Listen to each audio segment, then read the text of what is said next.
Card Curiosity, where we try to find the best possible ways to make a good return on your investment in the sports card world.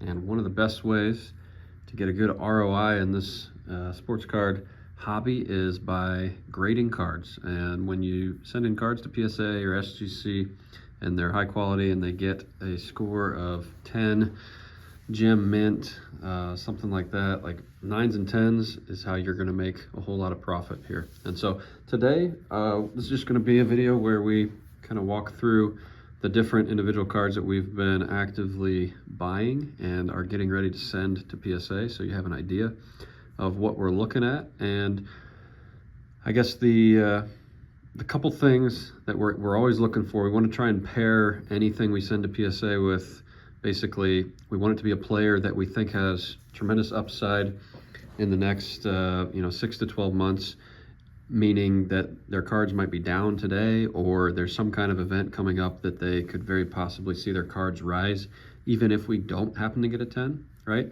And if you add that kind of hype potential with the fact that, okay, if we do get a 10, this $50 card might be worth $250 even today, you could at some point see just a huge multiple. Instead of it being worth $250 right when we get a 10, it could be worth $350, $450 if you pair it with that hype cycle. So that's kind of what we're looking for. We're trying to combine the hype cycle and a good grade to multiply the price of the card and get that good return on investment. So I've got the cards kind of broken down here in a couple different stacks.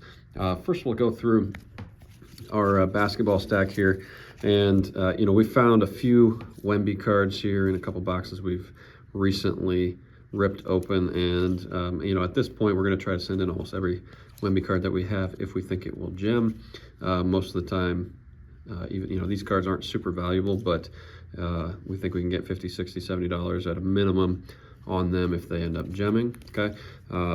When it comes to the NBA, a player that kind of broke out this year and had a whole lot of exciting hype around his highlight reel dunks is Jalen Green.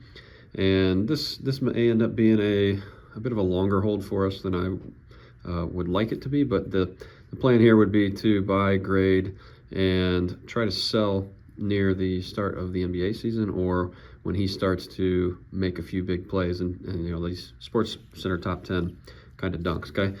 Next we have De'Aaron Fox, and this will be a little bit harder because his cards are a little bit older, and so most of his cards, you can see 2017 and 18, if they were going to gem, they probably have already been graded. But we found one that the centering looked pretty good, seems to be in pretty good shape, and so we're going to give it a shot, because I think if you end up getting a PSA 10 on one of these silver prisms, you something like turning this $30 card into $300. So pretty big opportunity there. We thought we'd give it a shot. And then Paolo Banchero, I think he is going to be one of the top 5 faces of the NBA here within the next kind of 3 to 5 years. And he got knocked out of the playoffs by the Cavs this year, but man, he was so impressive, and I just think he's going to get better. I think they're going to build around him, and as the older guys like LeBron and Durant are kind of on their way out, I think Banchero will kind of slide into that position, and I expect as a result his card market to go up. If it doesn't go up a ton, this next season in 2025, then the following season or two should be good. If they can get to the point where they're a big playoff team and they actually can win a playoff series, I expect his cards, like on the silver prism and things like that, to go up pretty dramatically. So we're hoping to get 10s there, and see his cards rise as well. So on the football side, if we look at NFL, this one's kind of a flyer. Trevor Lawrence, I mean, all of his cards have been graded for the most part, and they don't gem very often. Like it has an insanely low gem rate, but this is a variation prism silver, and I mean the back centering is a little bit off, you can see, but the corners looked good. Front centering is slightly off, top to bottom and left to right, so there's a good chance that we don't get a 10 on this.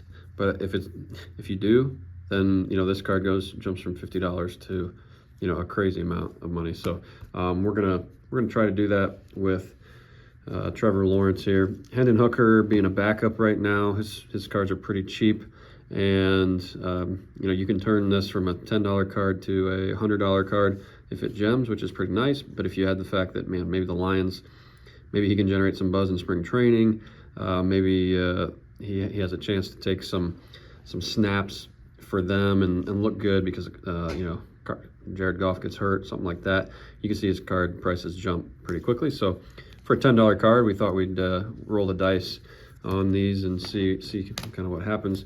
Anthony Richardson is another one. We've got a couple of his here. A lot of people still like his market, so it's kind of hard to find good prices on Anthony Richardson right now. But we have a couple.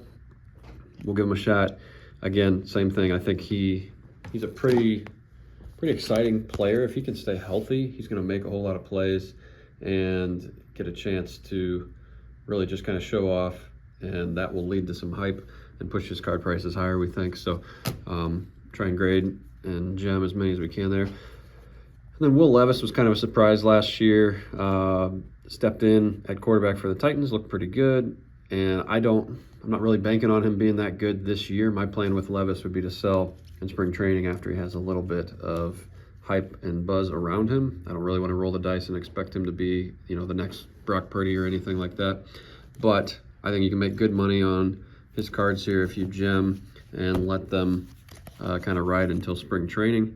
So we have quite a few there that we're getting. His cards aren't terribly expensive. A lot of those are in the $20 to $40 range. And if you gem them, they'd be worth, $100 to $200. Next, we have college football. Okay, so Brady Cook here. I think we might have pulled this one. No, I think I did buy this.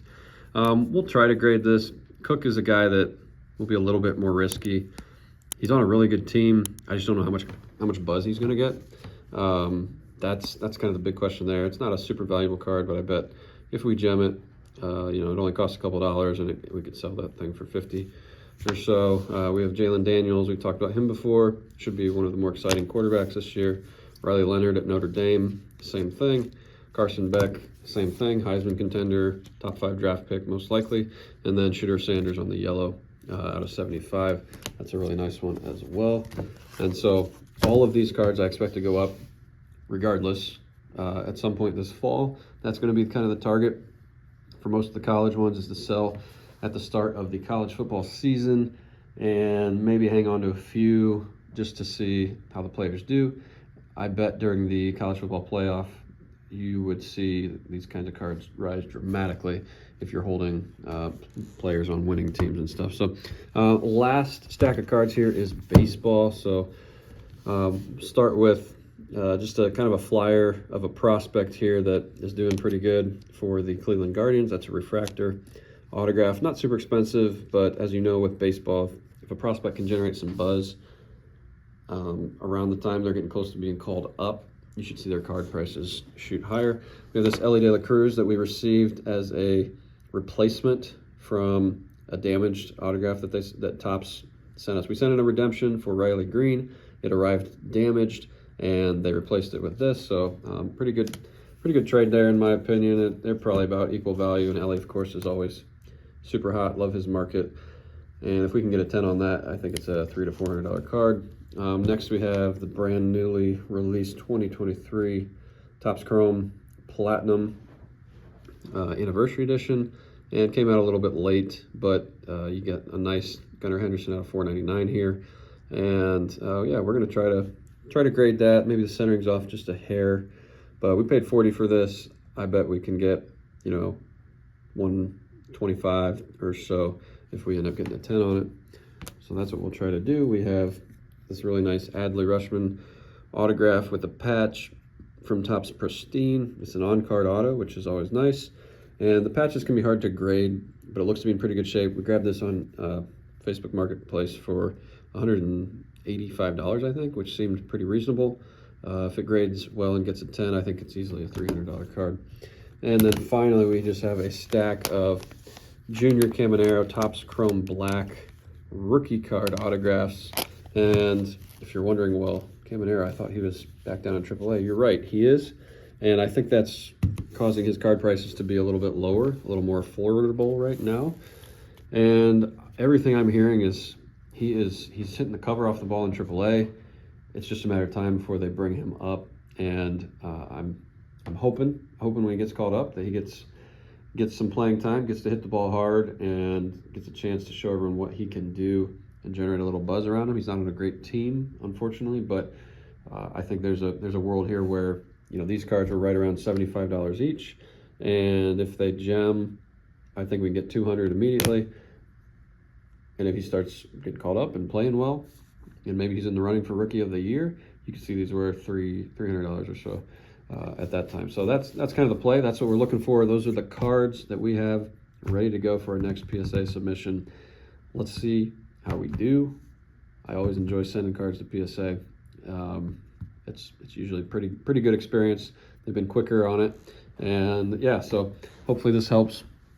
Let us know what players you guys are targeting and what you're sending into PSA so we can take a look as well. Until next time, stay curious.